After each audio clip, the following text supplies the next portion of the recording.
So just the other day, my kid looks up at me with those big, innocent eyes and says, "Mom, why don't you let me use the stove?" I was thinking, she's ready to make me breakfast in bed, so I was all for it.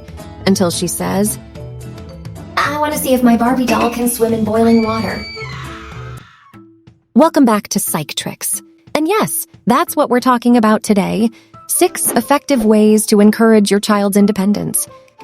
Because ain't nobody got time for how to boil water and Barbie dolls. So, let's get started. Tip number 1, encourage decision-making. Give them choices. Like, would they rather do their homework now or after dinner? Would they prefer to have carrots or broccoli? It's a lose-lose situation for them, but at least they feel empowered. According to research, encouraging decision-making helps children become better problem solvers. So, remember, a little power can go a long way as long as it doesn't go to their head.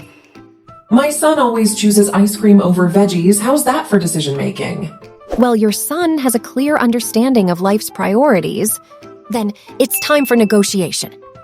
Tip number 2, let them solve their problems.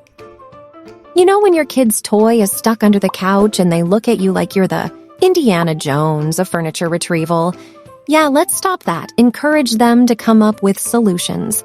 Hey kiddo, got any bright ideas on how to get that toy out? Believe me, it's more entertaining than Netflix. What if my kid can't solve a problem and gets frustrated? Good point. You want to be there to guide them, not do it for them.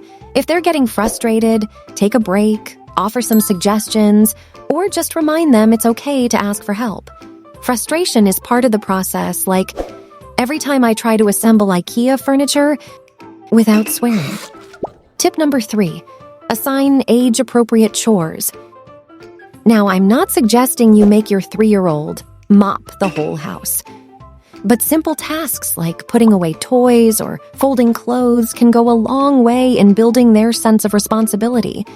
In fact, a University of Minnesota study found that kids who started doing chores at a young age were more successful as adults. I tried this with my kids. I said, "Hey kids, do you want to be successful adults?" They said, "Can we just be successful kids first?" Smart mouths, huh? What if they don't want to do chores? Well, if they don't want to do chores, tell them they'll have to start paying rent. Just kidding. Try making it fun or setting up a reward system. But remember, you're not bribing them. It's a strategic motivation enhancement. And if they keep argue, remind them that even Cinderella had to clean before she went to the ball. Tip number 4, nurture a growth mindset. Now, I know it sounds like some fancy psychology stuff, and it is. Stanford University found that kids with a growth mindset are more resilient. So when your kid fails, instead of saying, "It's okay, sweetie, not everyone can be good at math," say, "It's okay, sweetie, you're not good at math yet."